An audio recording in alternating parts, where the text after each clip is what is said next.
Good almost afternoon. Welcome to OC Grace Garden Grove Seventh-day Adventist Church. Say that 10 times in a row fast. We're so happy you're here. If you're a visitor, welcome. We hope someone has invited you home or out to eat or something. We just hope you feel like family. So here we want to be an authentic expression of the kingdom of heaven. We want to learn to show grace to everyone. And there's 5 of us that know the vision. Let's try it again. We want to show grace to. Beautiful, beautiful. Today we've been going through in this series. We've been discussing these steps to Christ, and really what this book is. It's a book about our journeys, these crazy, beautiful, chaotic journeys that we're all in, about learning to grow in Christ. And so today we're going to talk about messy births. We're going to talk about inside-out onions. And we're going to talk about rubber band balls. But before we do, let me pray with you. Lord, I thank you. I praise that you've brought us here today. Lord, I ask that you'll just speak through me and let us just understand our stories a little bit better in relation to who you are, a good, good Father who's created dynamic people with good, good journeys. In your name we pray, amen. The Genesis account is one of my favorites. And Genesis is really this affirmation of life. And life, guess what? It's hard. Would you all agree that life is sometimes difficult? Yeah.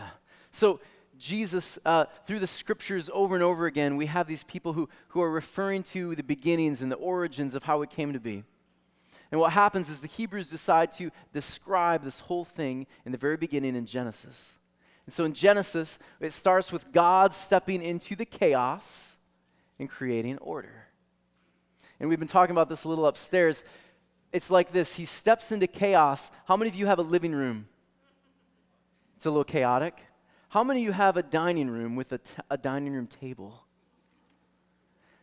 Hi, Ivan. I'm so glad to see you. You have this dining room table, and it's chaotic, and it's messy. And here's the beauty of it. Throughout the week, it adds more and more to it, and at some point in time, you're going to have to clean it off. And this is what God does in the story of creation. He takes things and removes it, and then he adds to the table, and he makes it so that we can actually eat on it once again. And then on Sabbath, we have a day of celebration, and that's the creation account. And so what God does is he steps into creation, steps into the chaos, begins creating, and he creates seasons. We have the sun, the moon, the stars. What happens? Summer moves into, well, you're from Orange County, you wouldn't understand this. But in other places in the world, we have summer, which goes to fall, which moves into the dead of winter, which then moves into spring. And so we have all these cycles. We have brilliant birth, death, resurrection, all of this. And that says, be fruitful, multiply. The trees, they drop seed, and the seed goes into the soil, right? And the seed in the darkness, it begins to grow. And out of this, we have life. And it's beautiful. It's also a little bit chaotic, isn't it?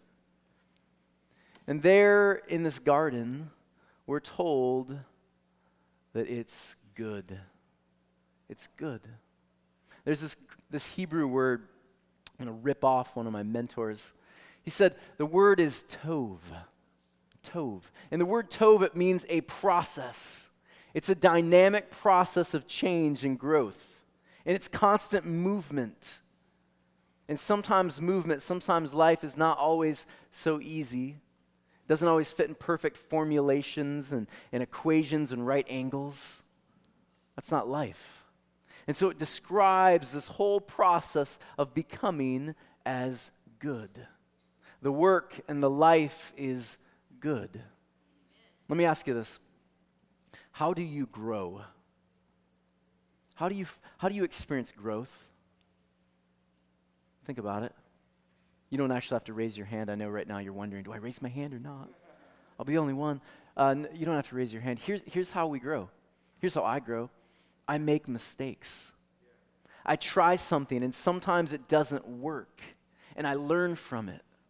Some of my favorite inventors, they tried different things and they kept trying, and that didn't work. But guess what? I just learned something from it. And I grew and I grew and I grew until all of a sudden you have an iPhone. But the beauty of the iPhone is it doesn't stop at iPhone 1, does it? No, they want your money. So you're going to have an iPhone 2, an iPhone 2 Plus, an iPhone whatever. We're going to be at 30 iPhones, I don't know. 30 plus. It grows, it changes, it evolves, it moves. And this whole process is good. It's good. E.G. White, she says in this chapter, we're looking over the work and the life, she says our muscles are actually created this way.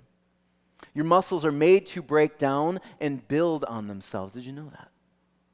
It's interesting. Your muscles, I'm a weightlifter, I don't know if you can tell. I go to the gym, bit of a gym rat. I go there, I obviously don't do much. I talk a lot. But what's supposed to happen is you're supposed to tear those muscles up, and what happens is then you get protein and it builds on each other until you've got these ripped muscles. And you grow and you change, and our bodies were made that way. Our brains, when we have disruptions, it causes growth, and our brains grow. And this process, Genesis says, is good. It's really good. Then, in chapter 3, it describes the birth. Now, I have 2 kids. And before having kids, I was an expert at child raising, right? I knew all the answers. But here's the thing. I thought the birth was going to be this beautiful, angelic moment. My wife, I'd be holding her hand, and I'd be like, sweetie, I love you. You're so gorgeous. Thank you, sweetie. I feel so great right now. And she's glistening, right? She's not sweating. She's glistening. And baby comes out, and we catch her. She's like, Daddy. I'm like, I love you. Hold her close. Give her to Mom. But what happened was a train wreck. It was chaos. She's grabbing me. She's like, you did this to me. Holding her hand. It's white now. My hand's white. There's all this anxiety, this nervousness. Is this life going to take? Or what's going to happen?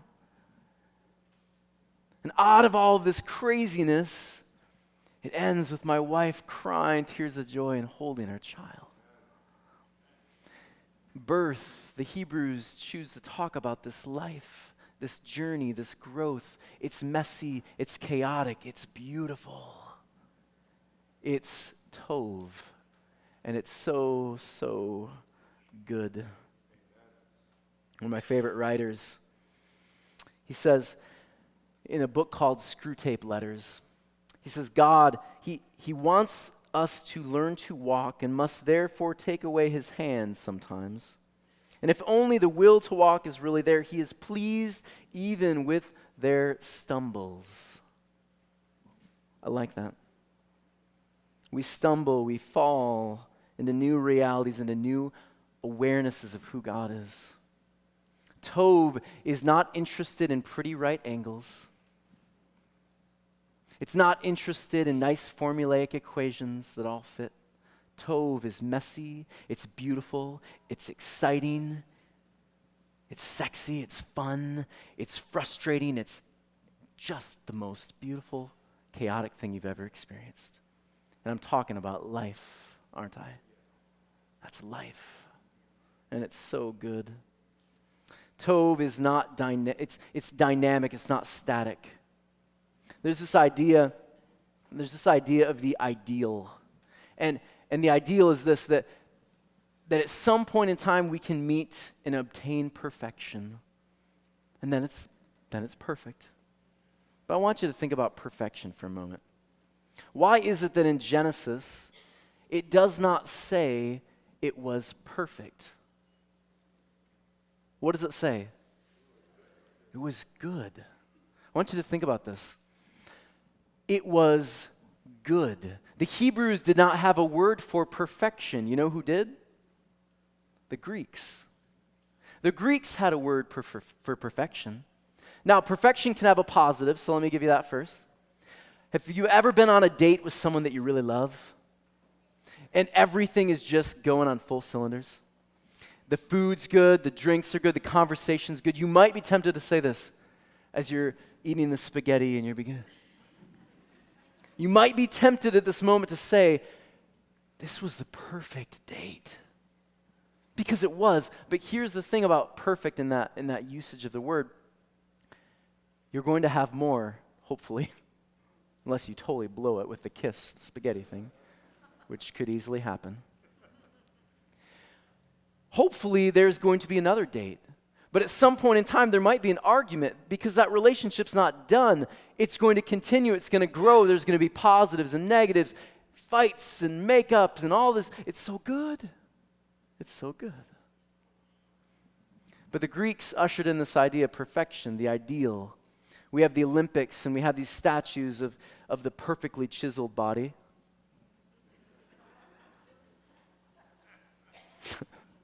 And you get all this, right? The problem with perfection, especially for the Greeks, was that they realized that this ideal is simply not obtainable. And it was frustrating. Life is not perfect. It's not unchanging. It is dynamic. And it moves with the ebb and the flow of life and change. Tov understands things take time and process. Wrestling with you get knocked down, no one's heard that song but me. You get knocked down, you get back up again. And you grow. Now some of you smart Bible thumpers, you're going to say this to me. Well, Pastor, what about Matthew? I love this. I get this every week, by the way. Well, what about this? Well, okay, let's go there. Matthew 5:48. It says this, be perfect, therefore, as your Father in heaven is perfect. Here's the beauty of this verse, this controversial verse for so long. The word here in the Greek, it means maturation. It means growth. So in your journey, may you remember that it's about growth and change. And it's sometimes messy, but it is so good. This idea, be perfect as your Father in heaven is perfect. Grow, mature, the work and the life. It's so good. I also want to say this. I've had people, we'll talk about heaven. And it's weird that when we talk about heaven, we talk about, sliding down giraffes' necks and those guys. Where did that come from? There's some weird ideas about heaven. But I think probably the most destructive one is this. When we get to heaven, it's going to be perfect. Perfect, never changing, static place. So in heaven, you become perfect. You become God, all-knowing. I got to be honest with you. I know some of you, and the idea that you being God is a terrifying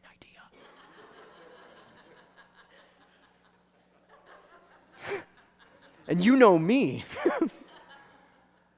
That's not a compelling idea, is it? Here's the other thing about this.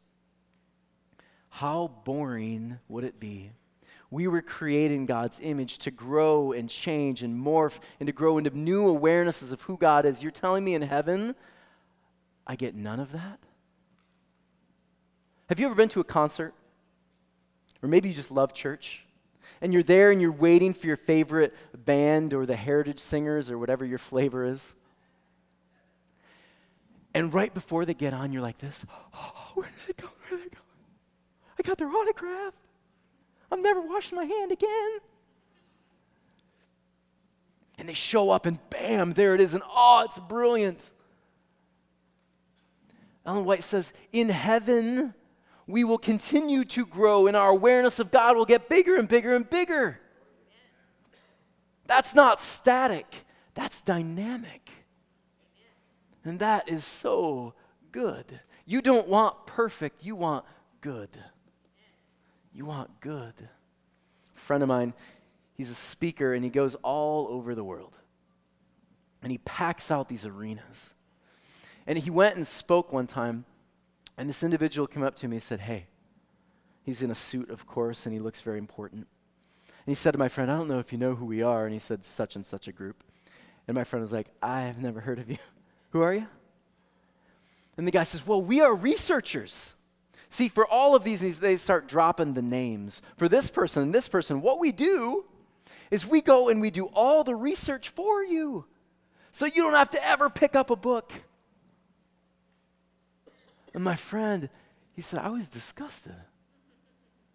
Because the reading and delving into it, the struggle, that's where we grow. Why would I want to give that to someone else? Think about when we say things like this. I just wish we could get this life out of the way. This life that's so good? Oh, the struggle, the chaos, the disruption, it's made you who you are today. And the life that you're in is so good. It's so good. We grow, we move, we stand, we fall, we get up again, we experience success. It's all Tov. Genesis talks about this movement and this growth, this work and this life. God created a dynamic world with dynamic people who grow and change. Sometimes we think it's a road, we go down it, it's a cul-de-sac, we turn around, we head the direction again we were created to go. And that's all part of this life. It's a picture of a dynamic God who creates dynamic people in his image. And we grow and we change. C.S. Lewis talks about heaven. One of my favorite ways to think about heaven, he says, heaven is like an inside-out onion. The deeper in you go, the bigger and the bigger it gets. And that heaven starts here and now. The deeper we go, the bigger God gets. And the more we're in awe of him. I have an artist friend. She's 6. And my artist friend, we'll be watching a movie, or we'll see the sunset. And my artist friend, she'll look at it, and she's good for her age. She's real good. And she'll immediately go to her sketch pad or a canvas, and she'll start painting or she'll start drawing. And what sometimes happens is my good friend will look at the drawing, and you can see the holy rage building up. She's like, no, no, no! And she turns green and she starts smashing things. It's not how I wanted it to look. It's not perfect. And she's throwing it around. She's breaking canvas. Now, what if I, as the wise adult, went to her and I did one of two things. I went to her and I was like, that drawing really stinks. You really should do better at your age. Well, that's not helpful. Making her feel guilty and shamed about her drawing. It's not perfect the first time. Think about some of your journeys right now. You have bought these lies about your journeys. You didn't get it right the first time, and you are punishing yourself. And it is causing so much pain and guilt and shame. Well, of course you didn't get it right the first time. You may never get it perfect, but it's going to continue to get better and better because it's a good journey. And the art is worth creating. I could also take my daughter's, I blew it. It's my daughter. You know now. I could take that art, and then I could do my own and make it perfect and hand it to her and be like, here's how it's done. You don't have to do art anymore. That'd be devastating, my poor daughter. Why? Because the growth and the beauty is in the creation of the art. What I need to do is sit down next to her and tell her, these lines that you've done, oh, it's beautiful. It's so good. I noticed here we drew this line. It's not perfect, is it? But I see where you're going with it. We can learn from this, and the next drawing, it'll be even better and better. Your art makes me so happy. It's so good, even though there are some flaws. It's the stage at which you're at where you're drawing this thing, and it's good. It's not perfect because we don't need perfect. Perfect is boring. Unchanged, static reality. That is hell to me, folks. That's hell.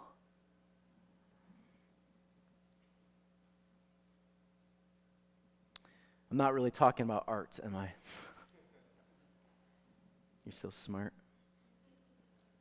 I'm talking about life. I'm talking about your life. I'm talking about my life.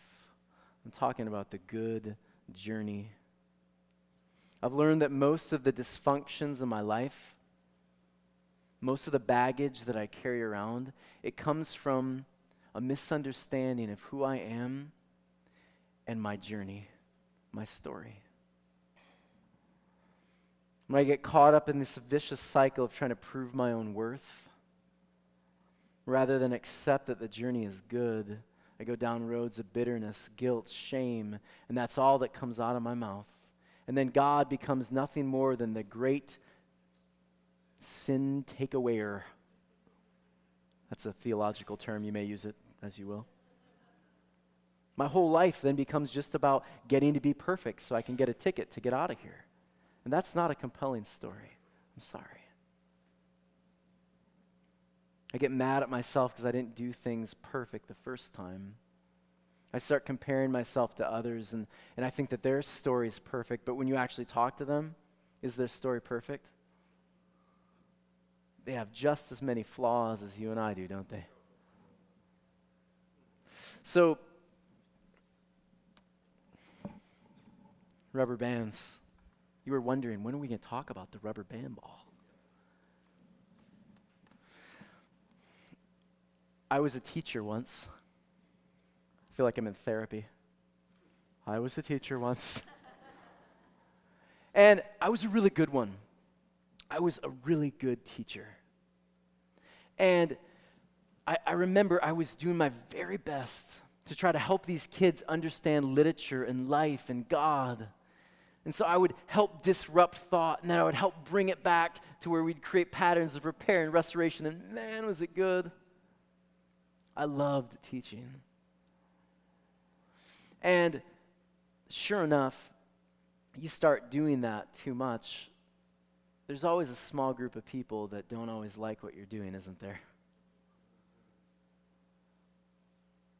And what started to happen was that rumors started to fly. There's a lot of finger pointing, because sometimes systems don't know what to do with people that sometimes try to think a little outside the box. That's sometimes a little threatening.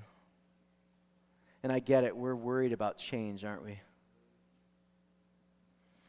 And so this system, it got kind of ugly for me. And I remember these ugly, vicious meetings. And I remember all of the turmoil that my soul was in. I remember there were nights where I would sit on the bathroom floor, vomiting, because I was so stressed over this thing.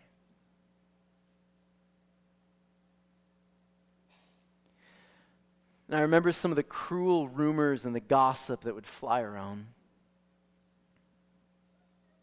And what did I do? I will own my story. I returned the ugly with ugly. And it got uglier, if you can imagine.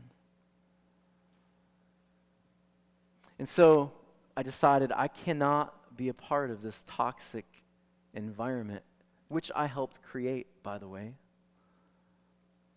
And I said, I have to leave.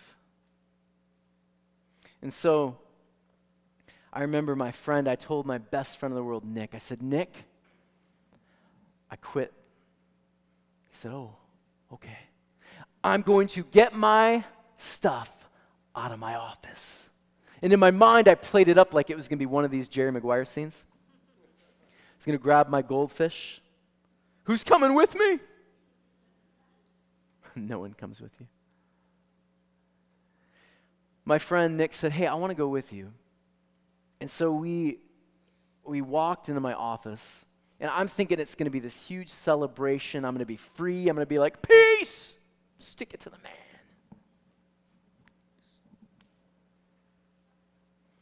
And so I'm cleaning out my office, and it's not a celebration at all. It actually felt more like a funeral, because there's a part of me that was dying that day.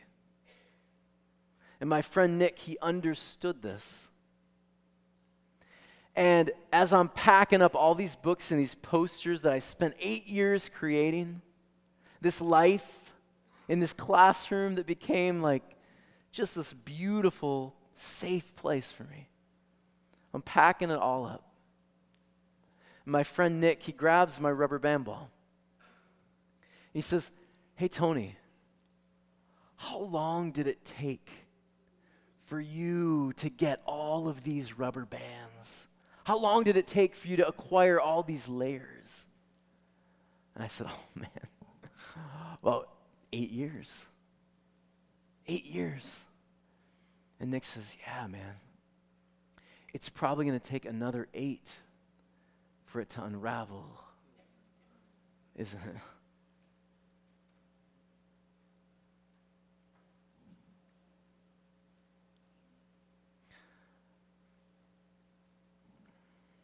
It's probably going to take another 8 for it to unravel, isn't it?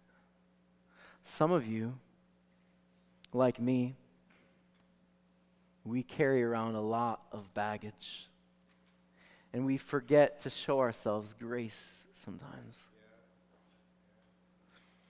And I started to get it after my friend said this, because if you're like me,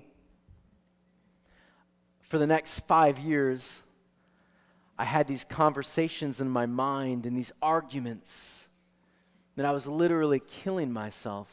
I was engaging in toxic stuff from my past that I needed to simply let unravel. But here's the beauty of Tov. I'm realizing that I am not alone. You are not alone. We are all stumbling and fumbling and doing our very best in this journey that is so good. And we are doing our best.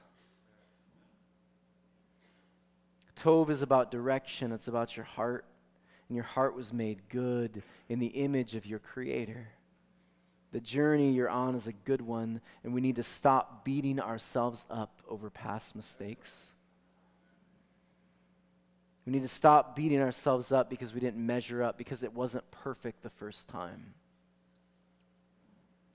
Life is not static, it's a dynamic reality. You make a blunder, you miss a deadline, a business fails, it's all part of Tov. And no one has ever been in this place, in your shoes, at this time, ever before. And so we need to show ourselves a little grace sometimes, don't we?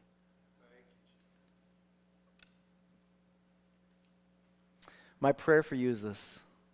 As the rubber band unwinds, and as you go through your journeys, your good journeys, may you take time and instead of looking back and beating yourself up, say this: I am so grateful for the place that God has brought me to today.